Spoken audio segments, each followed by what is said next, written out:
मुंडे यांनी मला तुम्हा सर्वांना मी आता जे बोलते आहे ते सर्व चॅनल्सनी कृपया नोंद करून घ्यावी.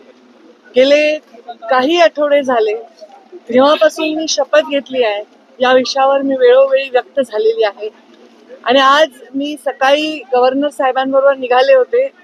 तोपर्यंत विमानामधून उतरेपर्यंत मला महाराष्ट्रामध्ये मुंबईमध्ये काय चाललंय हे मला नागपूरमध्ये माहीत नव्हतं. आपण मला जे एकदम माईक लावून प्रश्न विचारला तोपर्यंत मला अजून कल्पना नाही. अजूनही माझं कोणाशी मुंबई बोलणं झालेलं नाही.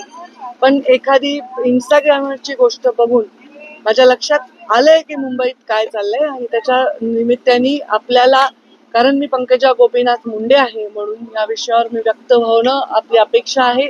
त्याप्रमाणे मी व्यक्त होत आहे. मी जे व्यक्त होत आहे त्याचा आपण सर्वांनी सन्मान ठेवावा. मी जे बोलणार आहे त्याच्यानंतर कुठल्याही प्रश्नोत्तरासाठी जागा राहणार नाही. हा विषय अत्यंत ह्युमन विषय आहे, माणुसकीच्या दृष्टीने महत्वाचा विषय आहे. मला आपण प्रश्न विचारणार आहात त्यापूर्वी मी हे सांगते की काही व्हिडिओ सोशल मीडियावर व्हायरल झाले संतोष देशमुखांना मारण्याच्या संदर्भातले.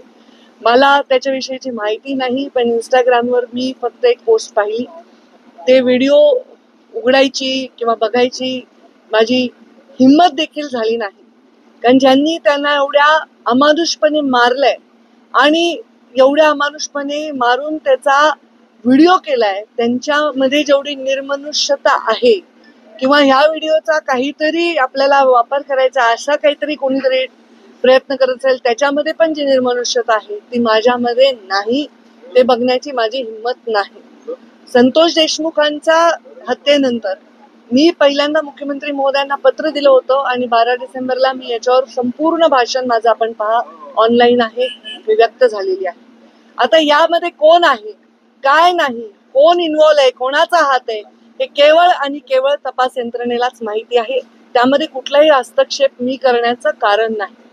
एवढं मात्र नक्की सांगते की ज्या मुलांनी ही हत्या केलेली आहे त्या मुलांच्या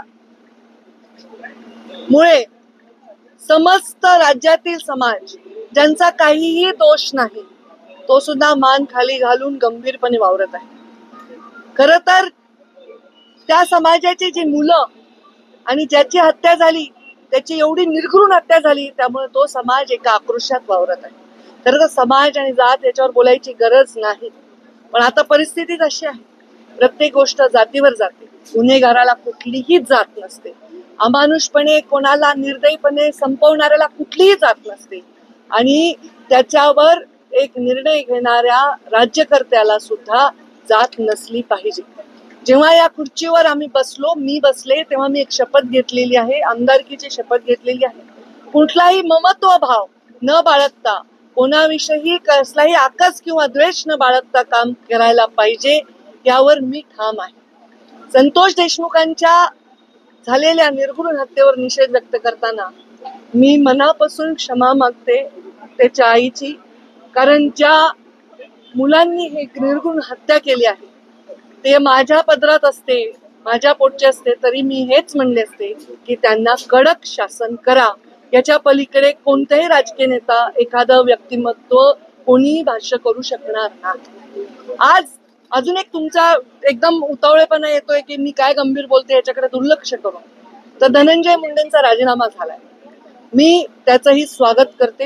हा राजीनामा फार आधी व्हायला पाहिजे होता. हा राजीनामापेक्षा शपथच नाही व्हायला पाहिजे होती. तर या सगळ्या गोष्टींना पुढच्या भोगांना कदाचित सामोरं जावं लागलं नसतं. घेणाऱ्यांनी सुद्धा आधी घ्यायला पाहिजे होता, धनंजयनी सुद्धा आधी राहायला पाहिजे होता.